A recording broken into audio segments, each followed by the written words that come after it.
This week, Nicholas Weaver from UC Davis, ICSI, and Scary Technologies is with us to discuss the impacts of cryptocurrency. Then, in the security news, Vulnrichment. I just like saying that word for some reason. Trustworthy Computing Memo version 2, SSID confusion, the Flipper Zero accessory for dads, the state of exploitation, Hack Bat, Raspberry Pi Connect, leaking VPNs, exploiting faster, a new Outlook 0 day, maybe, updating Linux, and a 16-year-old vulnerability. All that and more on this episode of Paul's Security Weekly. This is a Security Weekly production for security professionals by security professionals. Please visit securityweekly.com/subscribe to subscribe to all the shows on our network. It's the show where exploits run wild, packets aren't the only things getting sniffed, and the cocktails flow steady. It's Paul's Security Weekly. BreachLock is a global leader in continuous attack surface discovery and penetration testing. Since BreachLock was founded, they are adding over 50 new customers every month. They have discovered over 1 million reported vulnerabilities and performed more than 20,000 pen testing engagements, including pen tests for over 15,000 web applications, 8,000 mobile apps, more than 100,000 APIs, over 10,000 cloud security audits, and over 200,000 network endpoints. They test your entire attack surface and help you mitigate your next cyber breach before it occurs. Know your risk. Contact BreachLock today.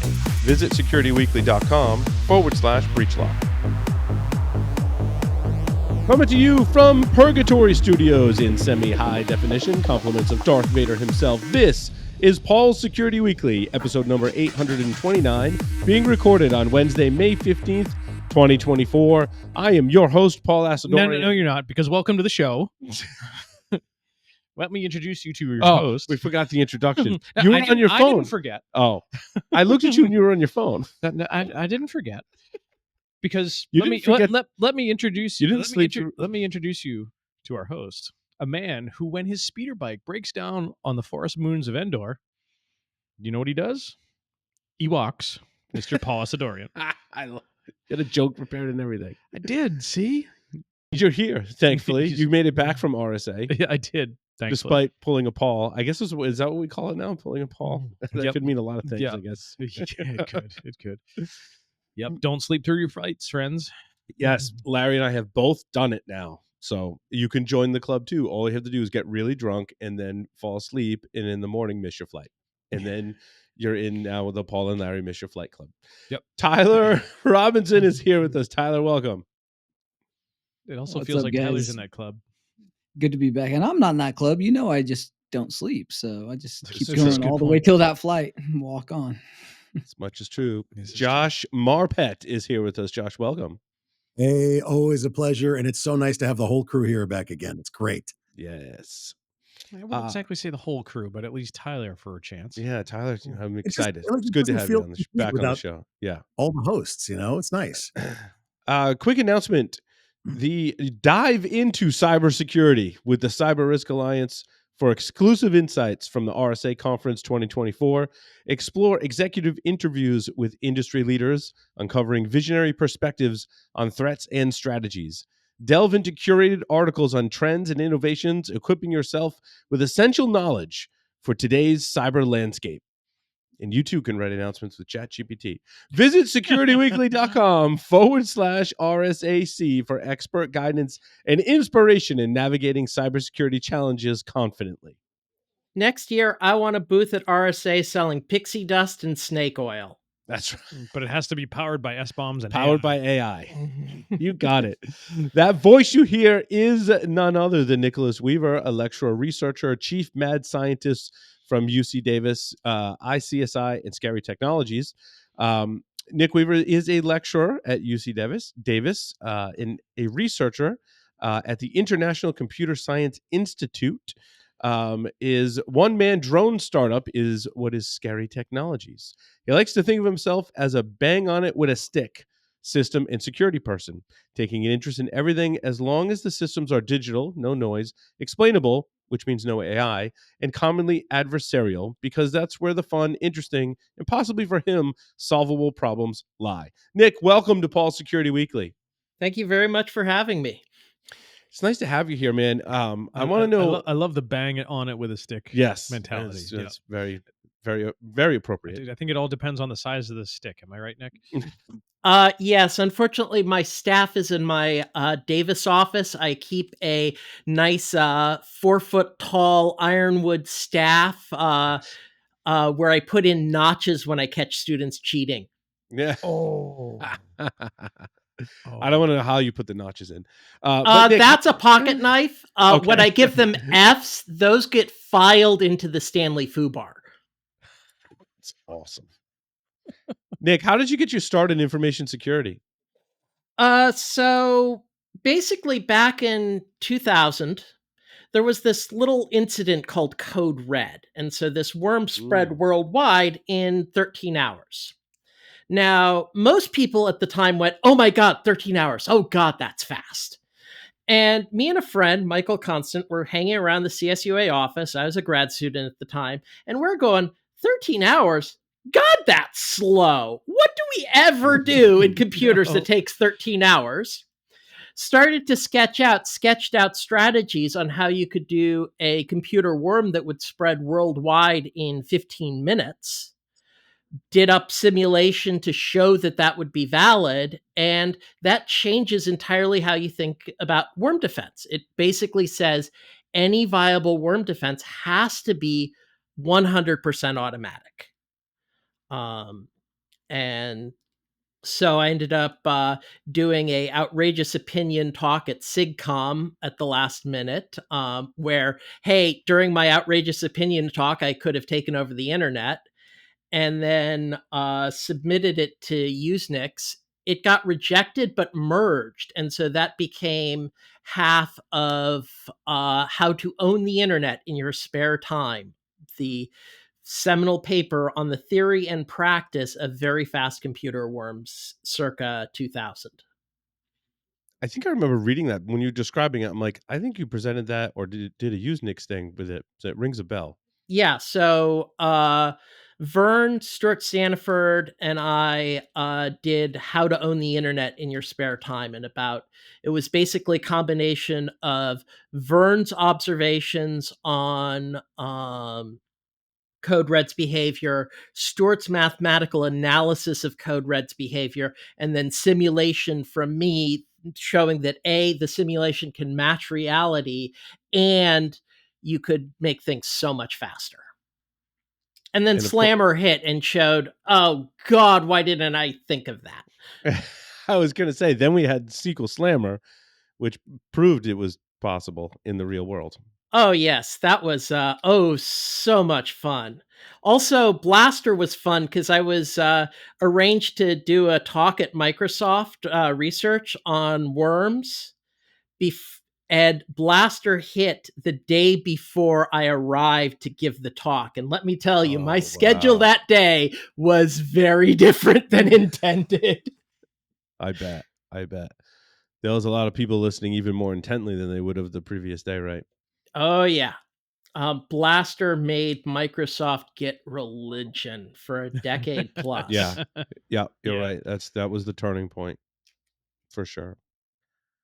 And then you've done so much security research that we couldn't begin to do it justice, Nick. But we wanted to talk about cryptocurrency. So when did you get started? Like catch wind of cryptocurrency and start analyzing it? So very early on. So I was part of a research group with folks at UC San Diego and ICSI. And basically our view was we're sick of playing whack-a-mole on bad guys. That's a bad strategy. We want to play whack-a-mole on their business models. And so basically any cybercrime ecology became interesting to us. We were the group that killed the Viagra spammers. Nothing like wiping out $100 million a year Russian criminal enterprise to give you warm, fuzzy feelings. And cryptocurrencies just started on the scene in 2012, 2013, and we started watching it. And so, like, I was involved in an early paper where we looked at people stealing computer cycles to mine Bitcoin back when you could actually make money doing that.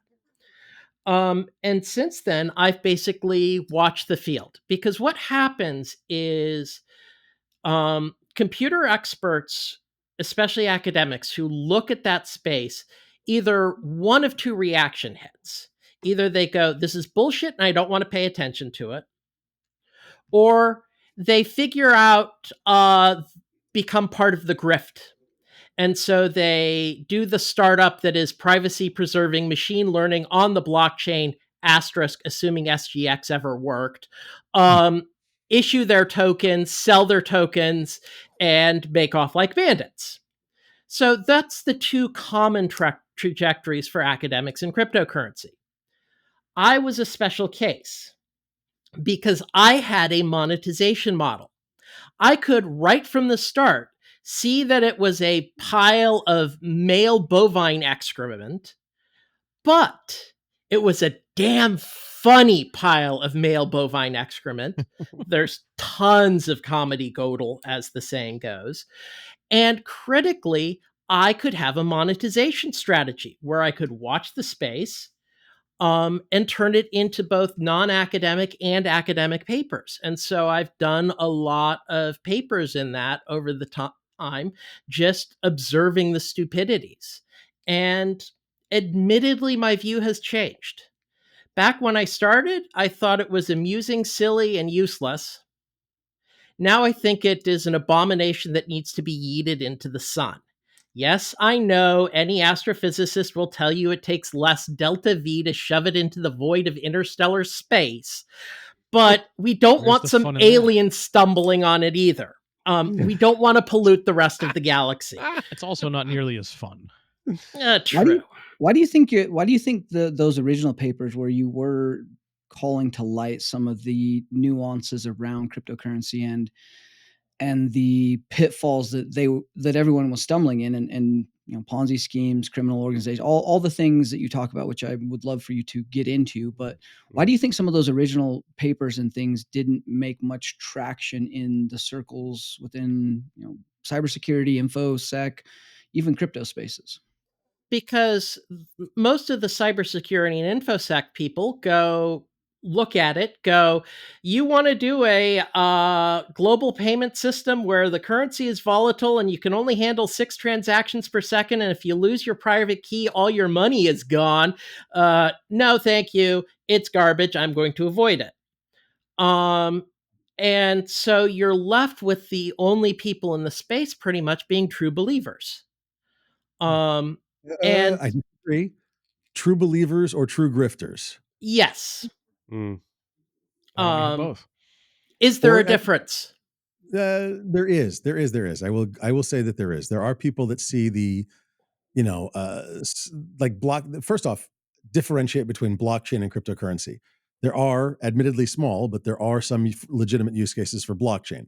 Okay? Yes, and those are things like certificate revocation lists, which were done before blockchains came into existence, because let's face it, hash chains are a technology that's 30 plus years old. Yeah. Merkle tree, the patent is 1979. Is it 79? Yep. Wow. I didn't know that. Okay, that's cool. I thought it was a little later than that, but that's great. No, I agree, but I'm being clear. There are some legitimate uses for blockchain that are not cryptocurrency. Yes, here's what the legitimate use is, though. You're reporting to the VP and you need $10 million to improve your internal backend infrastructure. You go to the VP and you say, we need new server infrastructure, new database, blah, blah, blah, blah, blah, blah, blah, blah, blah. And the VP just goes, no, because that's CapEx and they don't want to spend the money. But if you sell the VP, I want $10 million for a blockchain solution, the VP goes, yes. And then you spend $9,999,900 doing what you were supposed to do. That is, improve the back-end infrastructure. And then you take the log, cryptographically sign it, shove it in a Git archive, and you go, blockchain. But that's kind of relevant to a lot of buzzwords across like InfoSec in particular. Like we are AI. notoriously horrible. I mean, AI, but they're now AI. I would distinguish as different because Agreed. I'm just saying to it use is a legitimate tech that is doing legitimate things. Yeah. This- The thing is with machine learning, you got me started on that. Machine learning is great when you need to build a pattern matcher. You have Right. no fucking clue what to look for. Otherwise, you would have just built a pattern matcher. When you're done, you still have no fucking clue what to look for. Because if you did, you would then rewrite it as a pattern matcher, because the machine learning system is hilariously gobsmackingly wrong some percentage of the time. As long as those are your criteria, machine learning is a beautiful tool. But you have to meet those would you have criteria. smashed the cotton gins? I mean, I'm hearing that you would have smashed the cotton gins. Okay.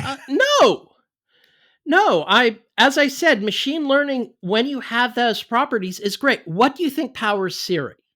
So, people say Apple is behind the curve on AI. No, they're not. They're behind the curve on doing flashy demos with AI. In terms of actually deploying systems powered by machine learning, they've got a decade of experience in the real world at massive scale. Nick, Valid point. I want to just go back to cryptocurrency for a moment and explain the Ponzi scheme as it relates to cryptocurrency, or So, if there's multiple.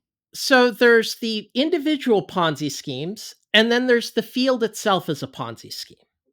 So let's first look at the field itself. I'm a savvy investor. That is, I put my money in index funds and ignore it for a decade or three.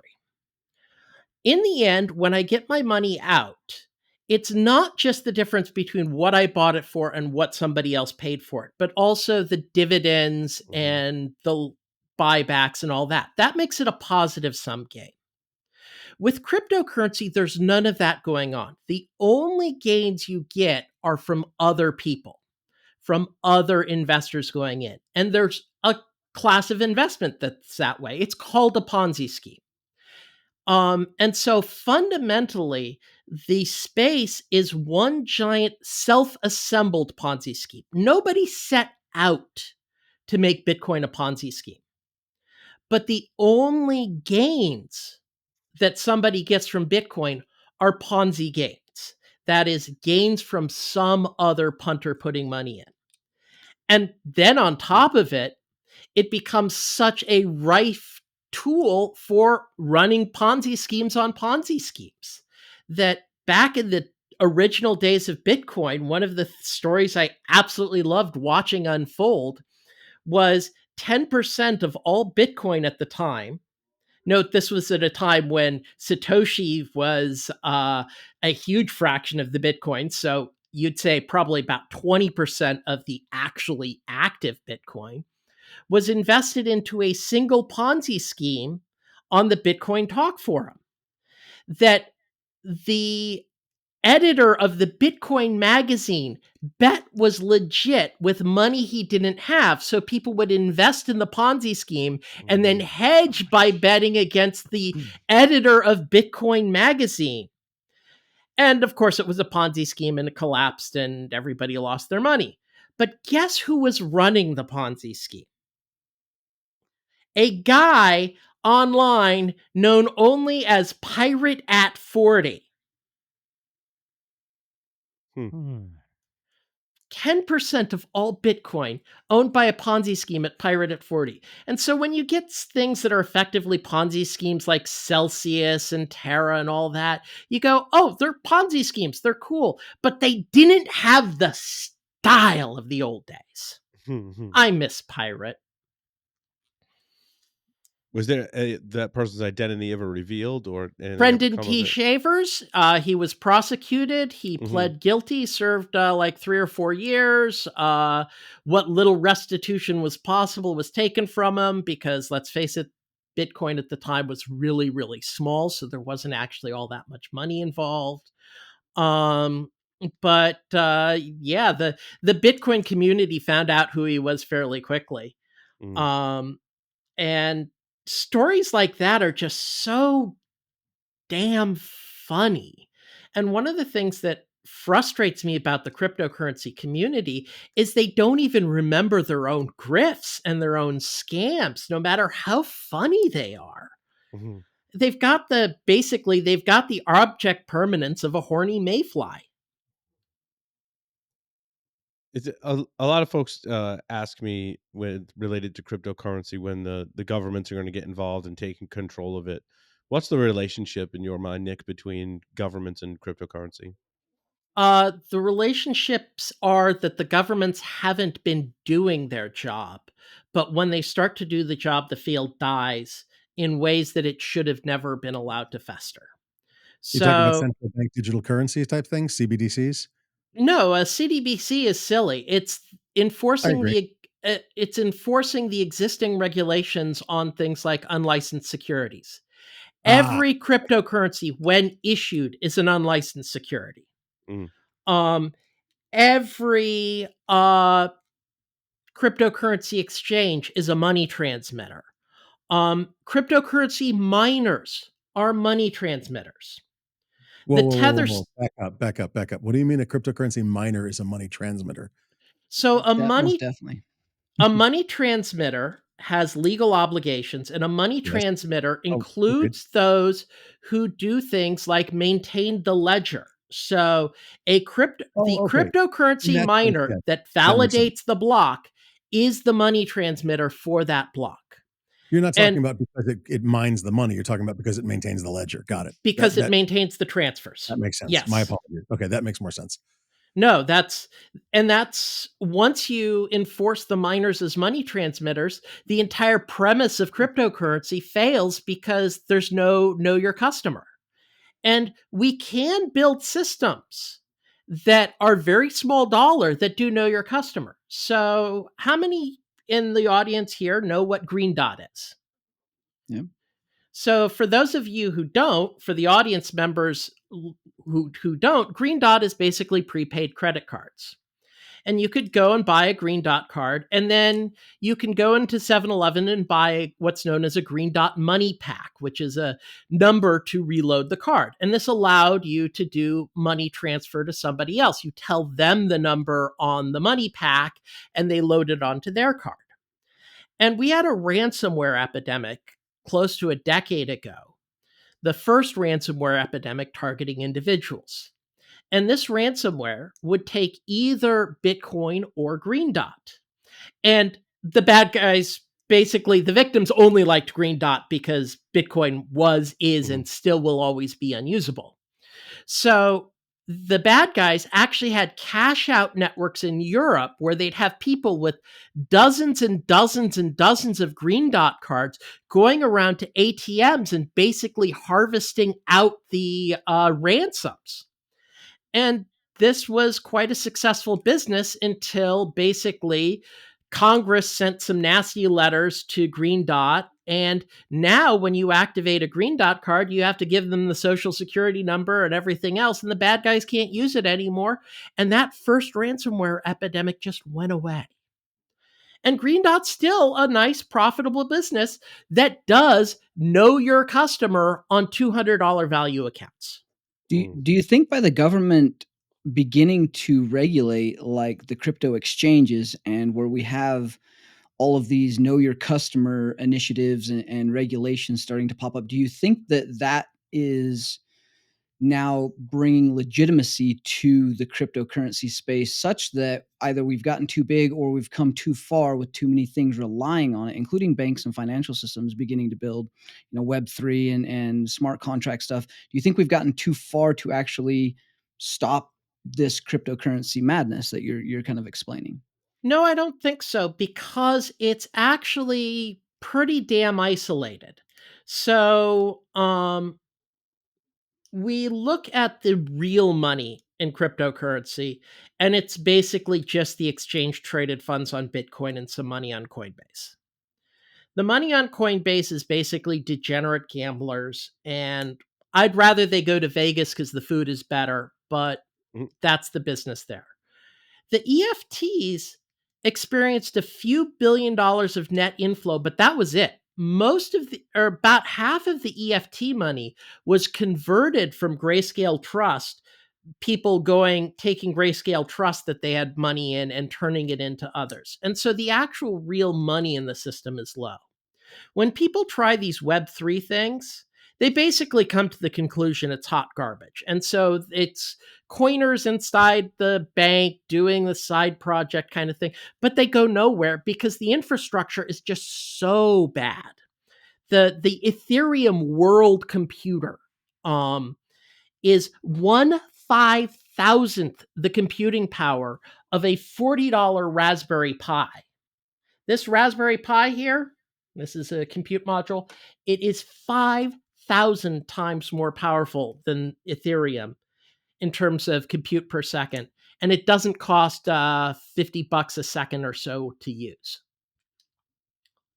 Now, again, after listening to you and prepping for the show for the last few weeks, like being a hardcore crypto guy since like 2010, literally I've got Bitcoin lost somewhere that's worth a lot of money. Yeah. I have shifted a lot of what I'm thinking of and how I'm thinking about crypto. And we were talking about this many, many years ago around the ransomware and the ransomware issues of like beginning to stop ransomware via the monetization piece of how that went. And we had regulators, go down like making it illegal and all the things other than killing crypto.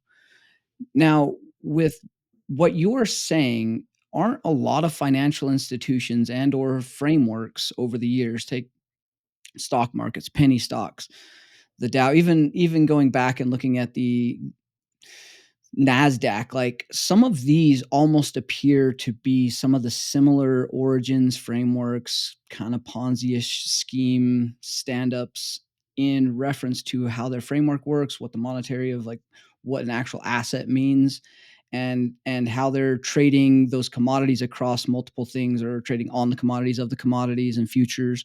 All these things kind of correlate a little bit. So are those good indicators of what crypto could end up being in the next decade to 2 decades? Or do you think we're just piling hot garbage on hot garbage and never going to see a realized value out of these? I think we're seeing piling hot garbage on hot garbage because everything in cryptocurrency, for the most part, is actually old ideas done worse. We've had digital money for 2 generations now. Our digital money of bank transfers is not limited to 3 to 7 transactions per second on a global basis like the Bitcoin is. We know how to do a decentralized autonomous organization. A decentralized autonomous organization where you do the paperwork as a joint stock corporation. We've had them for 5 centuries. A decentralized autonomous organization where you don't do the framework is a general partnership with joint and several liability. If you are so much as invested in a DAO that proves criminal, like say Tornado Cash, theoretically at least, you are on the hook for all the criminal behavior of your co-conspirators. And since basically every DAO is centered around hyping their token, which is an unregistered security, that could be a problem. But critically, the thing is the basic idea of doing these decentralized organizations with voting and management structures and the like, we've known how to do. We do those for generations. It's that with the cryptocurrency, you put a veneer of technobabble over the top and you hope the regulators don't notice. Because if the regulators notice, they squish it. If the regulators don't notice or the regulators go, oh, you're stifling innovation. Okay, back. You can get away with it. But as soon as the regulators pay attention and go, this is an old scheme in new clothing, it gets shut down. And when you remove the schemes, you don't have anything left. So like NASDAQ bubble in 2000, that was a huge bubble. That was an insane bubble, but there was actually real companies behind it and actually stuff that was left after the crash. Cryptocurrency, you remove the crime and the fraud, and there's no value proposition at all. Now, what about so let's run that line a little bit from a government standpoint. What about the premise of the government trying to put the facade on of regulating this, put some regulations and know your customer, monitoring exchanges, making it, part of the financial system, but keeping it around in order to do things like fraud tracking and actor behavior and criminal networks. Like we've known, like prior to it being very public, we've known how to track adversaries, and blockchain is not very anonymous. In fact, it's the exact opposite. And many of the criminals were relying on that thought of anonymity, and the government leveraged that for intel, insights, and or their own purpose of trying to utilize a currency that didn't have any of the regulation or oversight, or at least they knew how to wash the money a little better for programs that didn't want some of that. So if the government is maintaining some of that in order to validate and utilize it for intel and tracking and the like, and they have figured out how to regulate some of it for taxes and purposes that put the facade on, do you see it then remaining and becoming something that is not viable to remove from the economy? I don't think so, because first of all, it's not very economically significant. And secondly, that is giving the government a credit for competency and deviousness that I think is beyond the ken. That you do see programs and the like that you want to keep secret in order to keep the bad guys disrupted. But you don't keep something around when it's a huge problem, when North Korea is laundering billions, when Russia is evading sanctions to the tune of billions. Um, when if you shut this down, there are no alternatives. So let's take the ransomware. If you want to extort a $5 million ransom and deliver it, you've got three choices: a bank transfer, which the banks will not allow; physical currency, which is a 50-kilogram, 2 full roller bags of checked baggage international, or cryptocurrency. And so the first one's out. The second one, you have to have somebody pick up. Oh, and because you ransomed us and shut down the East Coast power supply or gas system, we have this Marine sniper over on the next hill willing to give you a 308 caliber gift at very high velocity, or cryptocurrency. And you knock out the cryptocurrency, you knock out the big game ransomware, period. You knock out a phenomenon that is doing billions and billions of dollars of damage to the global economy, is paying hundreds of millions to bad Russian actors. A government is going to leap at that, or at least not make a calculated decision to let that fester. Instead, what has happened is it's just basically neglect. That the governments have the tools to basically knock out the criminality. You tell the miners, you are money transmitters. The miners are centralized. The validators are centralized. These are the OFAC sanctions list. You do not do that. Okay, now that you've accepted your money transmitters, we're going to swap the rule. Everybody else is under a identity required first model. The cryptocurrency folks likes to pretend that the identify the bad actors and block them is sufficient, and that's not sufficient for any real know your customer. And so when the miners are told you have to know your customer as money transmitters, and they're all in Texas because that's where they were able to rip off the power companies. Wait, why Texas? So Texas Power Grid is a independent from the rest of the country, and notoriously a lot of the major cryptocurrency miners are set up in Texas with these deals where they get credit for curtailing power that is turning off during high demand and actually get more money from turning off their cryptocurrency miners during high demand than they make from the cryptocurrency mining otherwise. Yeah. And or there's a lot of land and cheap space and the ability to leverage multiple sources of power, which is required for mining operations. Well, the problem is mining wants baseload power. That anybody who says mining is good for renewables and the like is They've never basically stood one huffing up. farts. Yeah, Yeah. they're huffing farts.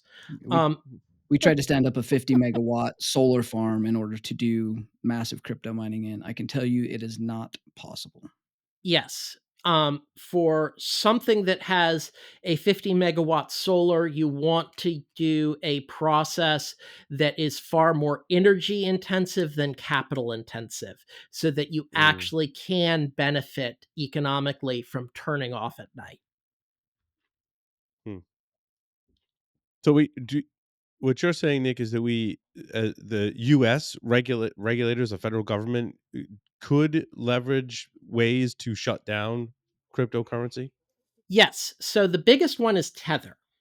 So the cryptocurrency edifice is actually Oh, really supported by the Tether stablecoin. Tether could rot. Tether is Liberty Reserve, but with blockchain. So, for the youngsters out there, the biggest headache in cybersecurity 15 years ago was this company called Liberty Reserve. And this company called Liberty Reserve offered a money transmission service. You could go to a third party independent buyer or independent seller, buy Right. Liberty Reserve dollars. They would give you credit on the Liberty Reserve server. Know your customer, know nothing. And you could transfer those Liberty Reserve dollars to somebody else. And this became the currency of cybercrime. So you're Come an on. organized cyber criminal. .ru was also pretty big. I mean, come on, you know. Yeah, but let's face it, Liberty Reserve was the big one. You're right. No, I was just adding a spot of humor, but no, Liberty Reserve was big. And Tether, what is it? No, I don't remember how many billion in Tether is out there now. 100 billion. Is it 100 billion? Great. Yes. They print Back Wait, when it wait, hold on. But what is Tether and how does it relate to Liberty Reserve? So Liberty Reserve's model was the Liberty Reserve customers are just those who issue or redeem. Those who traded amongst themselves are not customers. Mhm. And we keep track of the balances in a backend database, and otherwise the users are all anonymous. And Liberty Reserve, the guys behind it, were finally thrown in jail, and the cybercrime fighting world rejoiced because it really made a lot of bad guys miserable because they couldn't pay each other anymore. And I think the head of Liberty Reserve is serving like a 20-year sentence or something like that. Tether is a stablecoin that is the exact same business model. That Tether only sells Tether to a few authorized issuers.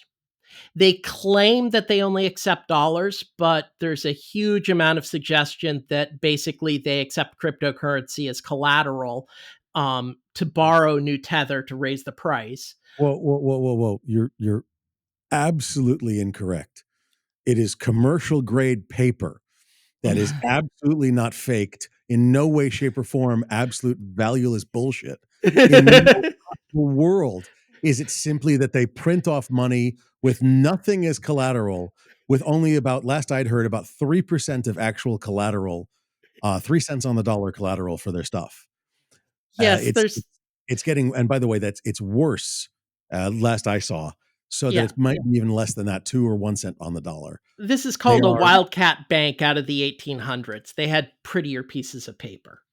But let's assume Tether is 100% legit. Scams is actually kind of fun, let's be honest. Okay, go ahead. I'm sorry. Let's assume Tether is 100% legit.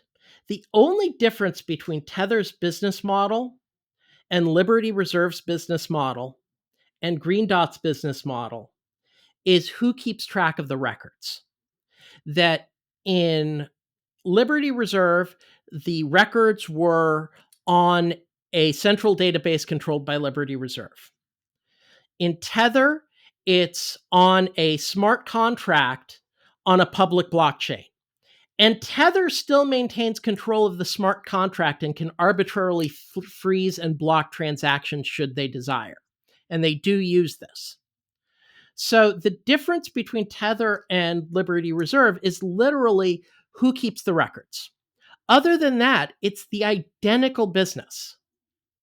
And it's the identical criminality, that it's violating the money transmitter laws about know your customer.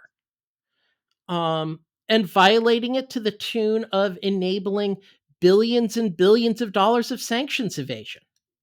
But the other thing is you take out Tether, you actually disrupt the entire cryptocurrency ecosystem. If Tether and the other stablecoins are forced to be positive know your customer, the only legit use for Tether and the like is basically gambling on other cryptocurrencies, on exchanges and methods that are too disreputable for Coinbase. And since Coinbase would basically list anything under the sun as long as Coinbase Investments had a share in it, that really the Tether-based exchanges are just really, really, really frightening. And basically, I argued back in 2018 that the feds should have shut down Tether under it is Liberty Reserve, but with blockchain. And back when it was 2 billion. And if they had shut it down then, we would have never had the massive bubble in 2021 and the damage that it caused. So does that mean if the government and or in the interim, as we're evaluating where we're moving in fiat and or currencies, is the mechanism in order to slow this and or begin to control some of it, the in and out from fiat to crypto or off through exchanges that have to play the games?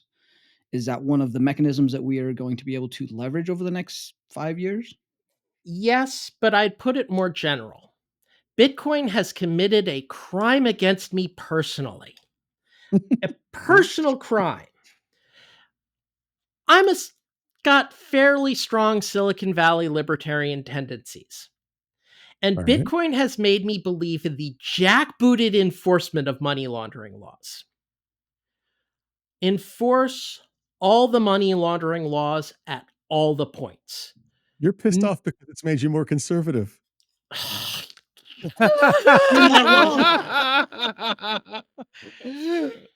Nail head. No, it's made me more authoritarian. That's even worse. Big government for the win. Don't say that at UC Berkeley. That's going to be in trouble. I don't know, the amount of crazy Republicans that have come out of the Young Republican Club there fits right in. At Berkeley, the amount of crazy leftists that are coming out now is also crazy. Anyway. No, you just ignore them and they give up their campground after a few weeks. I like you. I like you a lot.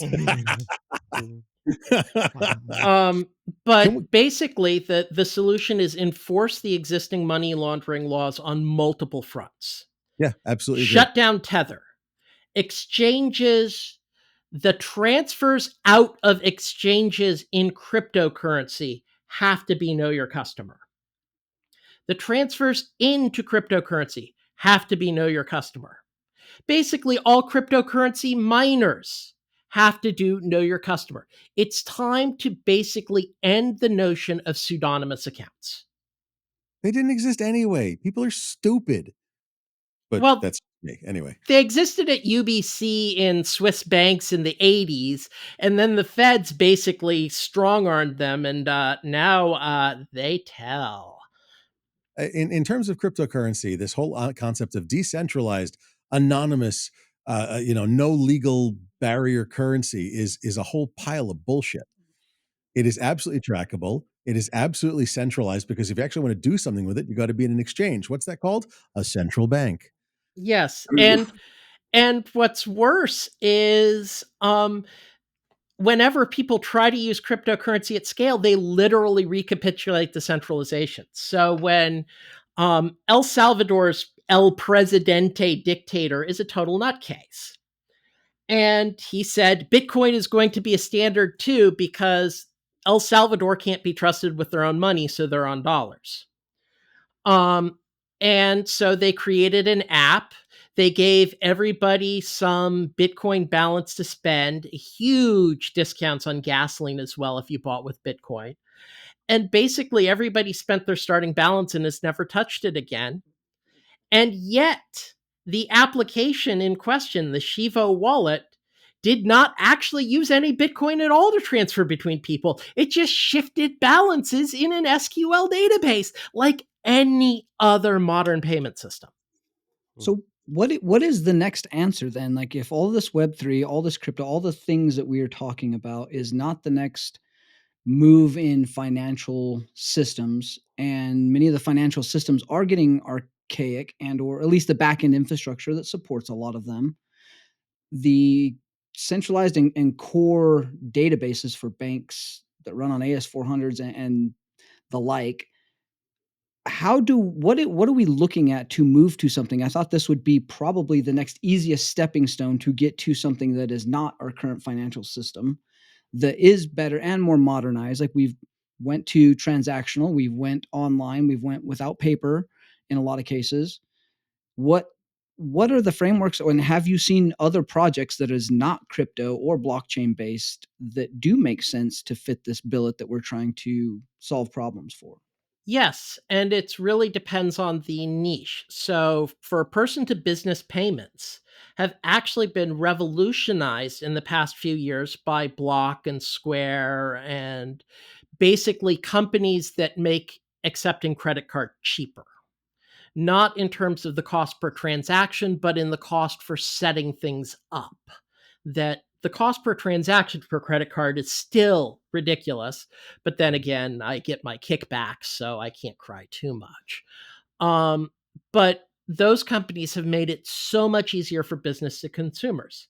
Zelle, or however you're supposed to pronounce it, awful name, truly awful name, but it's it's basically a coalition of banks doing electronic checks for person to person, and the key is they're like a physical check of it clears at par for individual accounts.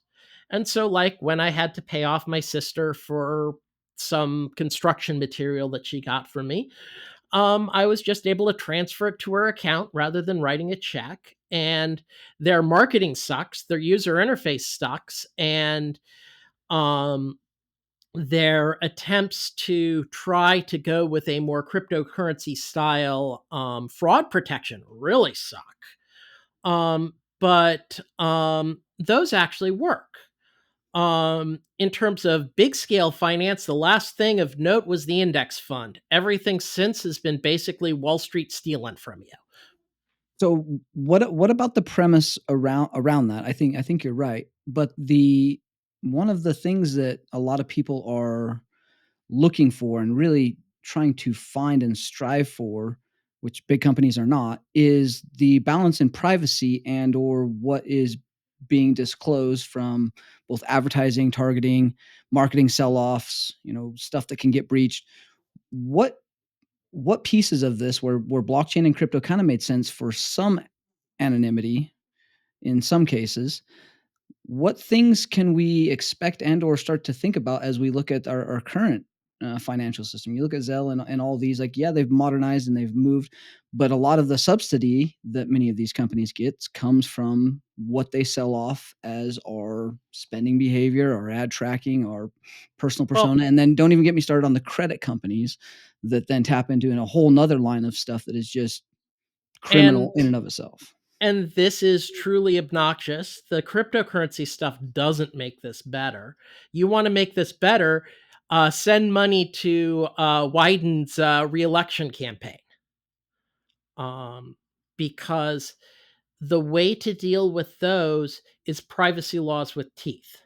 So a few years back, I was working on a study where we were looking at data broker accuracy. And I got myself a TLOXP account, fully legit. Now, TLOXP is a fun one in terms of databases because it's not quite credit reporting quality, but it is close. Oh, it is very close. And the big thing, the big commandment right from the start is thou shalt not use this for anything that would be under the Fair Credit Reporting Act. FCRA has teeth. Oh, very. And the teeth are good because it still allows the viable business of credit reporting. That's a big business. It's a successful business. But if they fuck up, they got to answer for it. And basically, we need privacy laws. The solution to these problems is often not technical. The solution to these problems involves policy, people, laws, lawsuits, and lawyers. The people doing that, though, don't have a lot of the technical aptitude, or they're not consulting many of the people that have the understanding in the larger ecosystem of the things that they're trying to policy or So make friends manage. with congressional staffers. It's Well, amazing how much congressional staffers will like you if you'll just help talk them to and talk to them, them. help them on random things like, is this computer good for me or not? I've got a DC trip and I'm going to probably do a talk on this is how I would defend myself. And the first thing I'd go is, do you live in a skiff? Okay. Throw away your computer completely. You're going iPad only. And stuff like that. They will reach out to you if they have questions on cryptocurrency. So, or other things where you are of use, and you just basically make friends with them and be there for them and be honest. And among other things, be honest with I don't know. You want to make reporters or staffers or anybody else happy? Say you don't know when you don't know. And then if you want to speculate, I don't know, but here's where we look, here's this, here's that. And you go through the reasoning and the like. And that way you basically are correctly perceived as being an honest broker. And that's what they'll seek out in the future. So last question, and I'll let Paul take back over. But the ransomware issue, I've worked Mhm. many angles of this for the last couple decades around how to try and solve some of this. And well, I think cyber insurance is a great mechanism when done right. They have the ability and the teeth to enforce and or rewrite many places into better security, but that's not root cause.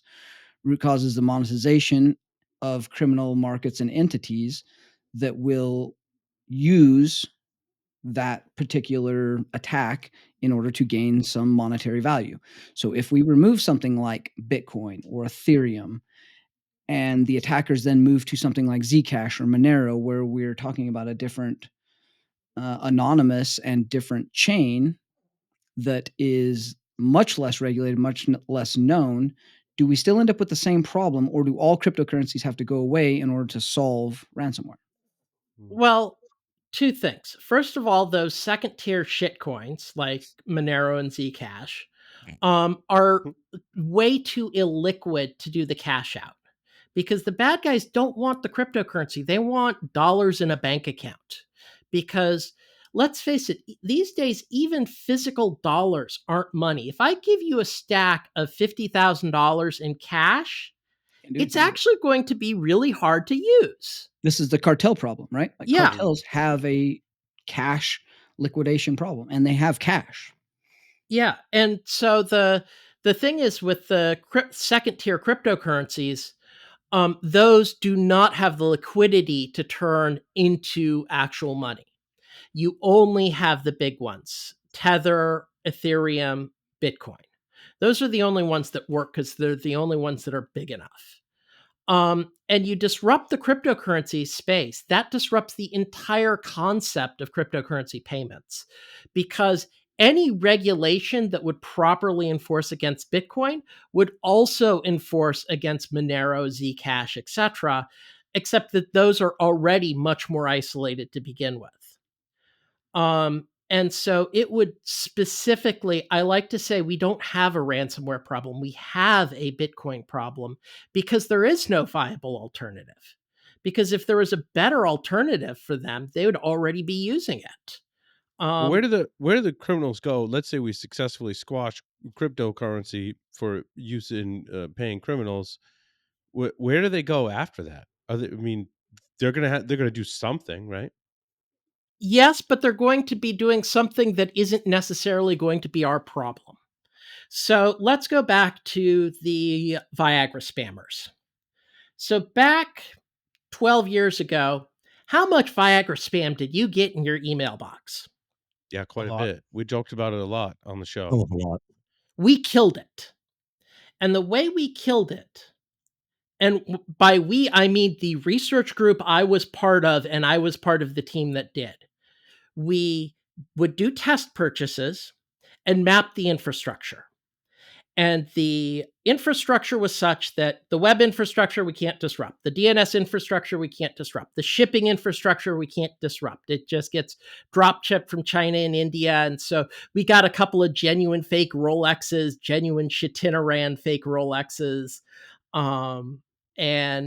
But the payments were all processed, 95% of the payments through just 3 banks.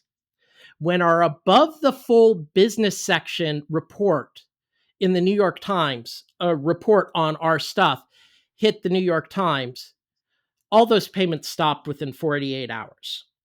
So they were using actual banks. Yeah, because they were accepting credit card. They were trying to pay from normal people. What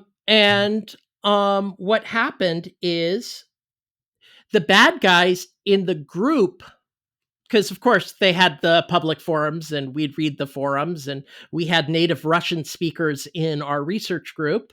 So we'd see things like within a day of the New York Times article, the bad guy, one of the big bad guys, had posted cut snippets from our paper, including the tables, and concluded his report or his posting with "fucking scientists always at it again" and a picture of a mushroom cloud, because they realized just how bad it was. 6 months later, Damon McCoy led the automated process that basically we'd do a test purchase with our own credit cards. We'd get the bank info.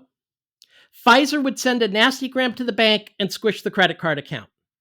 6 months later, the word on the underground forum was "fucking Visa is burning us with napalm." And they were out of business within a year. Mm. And this killed the Viagra spam business and so much of the business of just compromising hosts to send spam. Because you no longer had the customer of the Viagra spammers, which were the biggest customers in that. And basically half the revenue from the Viagra spam was going to the spammers, not the ones running the storefront. So killing the Viagra spam industry killed the spammers' economic model, and it basically shut down huge classes of bad behavior forever. We haven't seen Viagra spam anymore. I mean, pharmaceutical spam in general, right? Yeah. Went away. Yeah, basically, this was how we killed the pharma spam.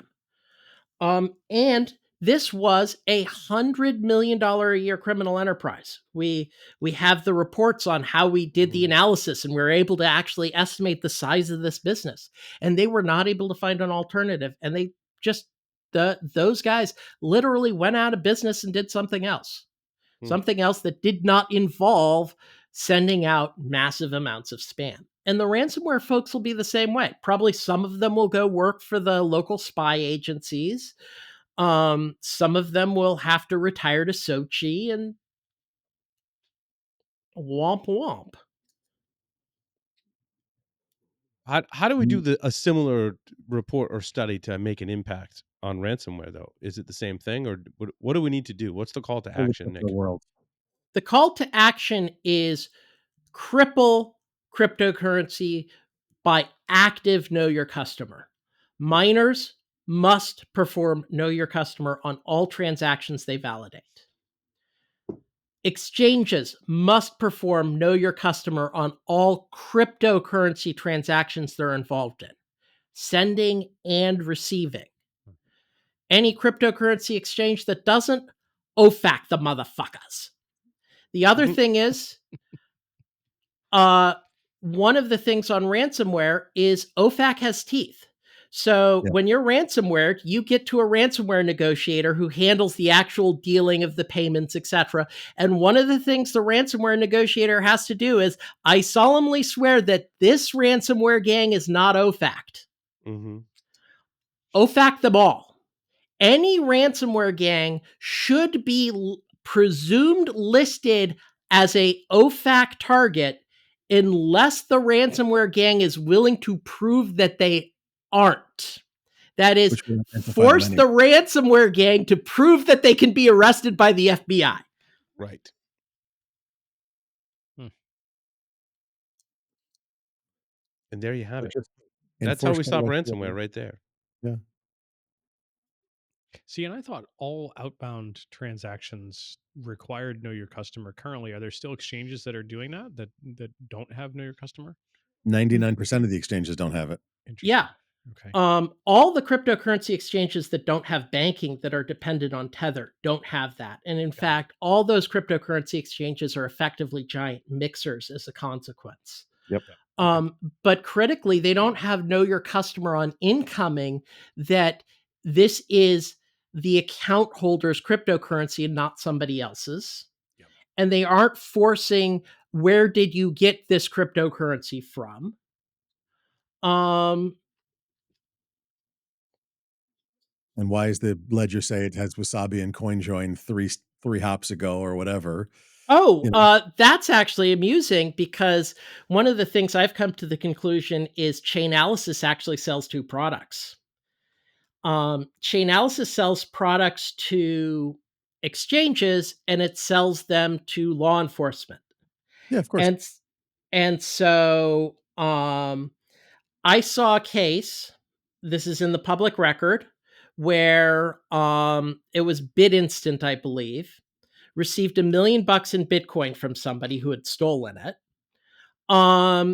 Said that, hey, this kind of violates our policy. We shouldn't lend. We don't do this in the future. We have this Chainalysis report that says that 40% of this came from ChipMixer. You look at the transaction and you go, it all came from ChipMixer. Oh, and BitInstant loaned 800 grand off of it anyway. Oh my God. Why does this sound like plot points from not Necronomicon, from Neuromancer and from Snow Crash? The 30-second loan and which gets defaulted because I have 99% of the value anyway. And like good bloody Lord, man, this is ridiculous. That doesn't even get into some of the spot trading, and when a crypto exchange actually fails, the back end and how some of that happens, and the repercussions from the liquidating companies that manage those funds as they get cleared out. It's very interesting. And basically, exchange failures should not happen, because if they were regulated like every other financial institution in that business, it wouldn't catastrophically fail. And you notice who was not affected by the FTX wipeout? Japan. Because Japan got really burned in Mt. Gox, actually put in laws saying, hey, cryptocurrency exchanges, you bleeping well better behave like everybody else. And as a response, FTX Japan didn't blow away all the customer money. Interesting. Regulations work. And that hurts your soul to say, doesn't it? Oh, yeah. Yeah. It does. Boy, it hurts does my it. ears hearing it. I know, but I don't disagree, especially in this case, right? Basically, what it comes down to is I've come to the conclusion safety regulation is written in blood, financial education is written in buckets of red ink. And red ink that hurts people. Yeah. 401ks destroyed, houses lost. It's bad. Yeah. Absolutely agree. Now, I would just want to go at a closing note. I want to go back to that for a second, Nick, because I think it's popular opinion that cryptocurrency was created as a result of the 2008 financial crash as a way for people to get away from big banks and big money. Do you think that's the case, or was there also a criminal aspect to that to go, this could be good for us, or did they figure it out after?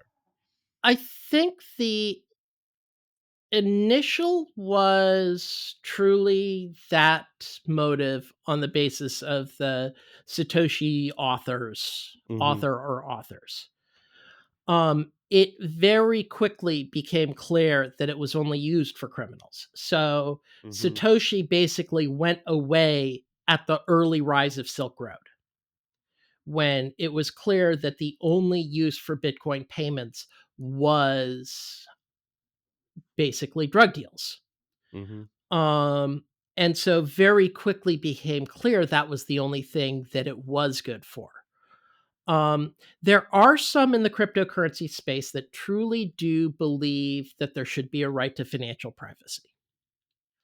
Um, and those folks I respect, because those folks are far less likely to be the grifters.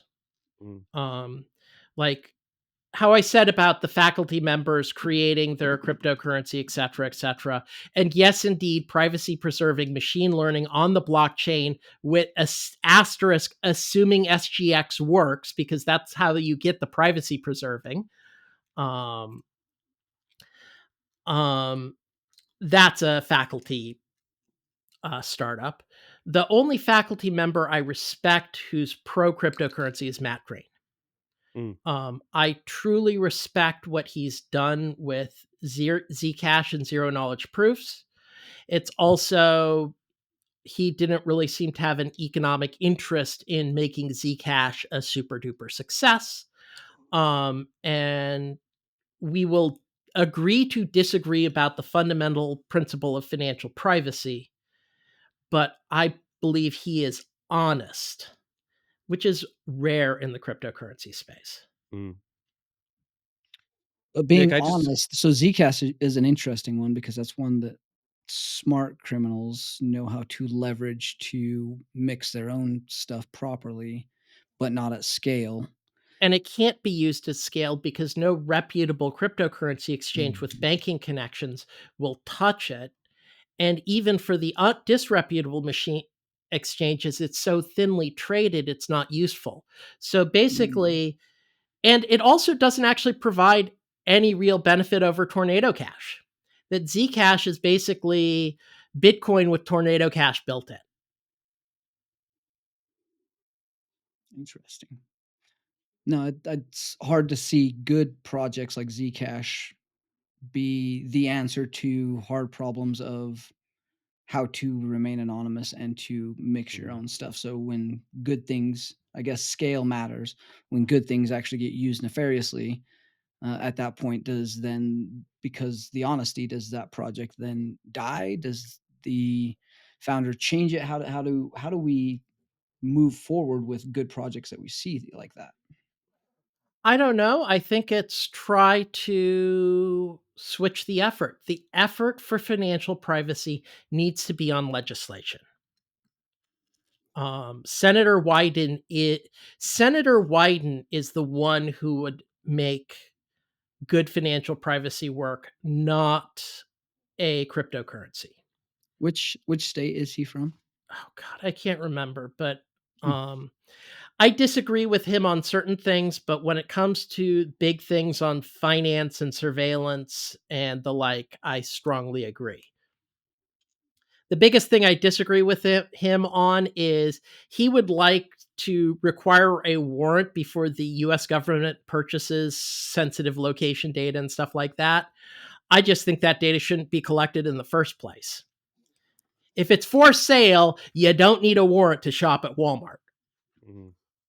I agree, and then I disagree. Being on both sides of that usefulness of that data for the pointing of the spear, man, some of that data is absolutely critical. So like, that's hard. Like, it's like 911, right? Like, you don't want 911 not to show up when you need him because of location, but you also don't want someone at a 911 dispatch to be able to look up and abuse that Yeah, but system. So like, how do you play that game? why does the phone company need to record my location at fine grained and keep it for a large amount of time?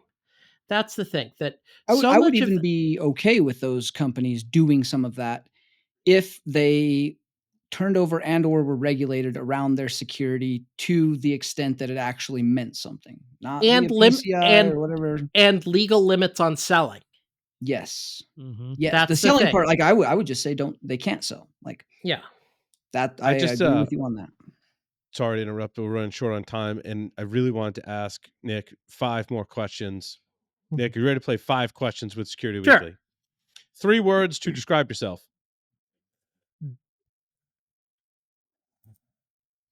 Only slightly paranoid. If you were a serial killer, what would be your weapon of choice? Teslas. If if you wrote a book about yourself, what would the title be? Just bang on it with a stick. What? Prefaced by the mad cackling first. That's right. What is your favorite hacker movie? Sneakers.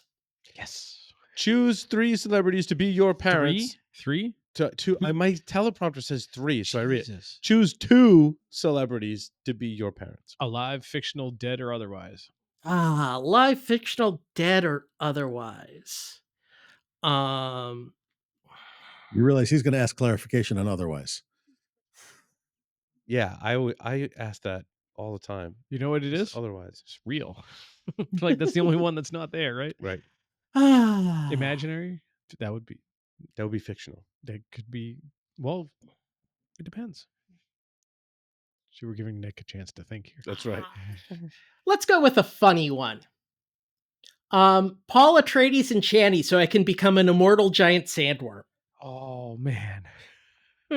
Love it. Wow. There are disadvantages in that book. Let me be very clear on this, but okay. All right. Nick, thank you so much for appearing on Paul's Security Weekly. Thank you very much for having me. With that, we will take a short break and come back with the security news for this week. Stay tuned.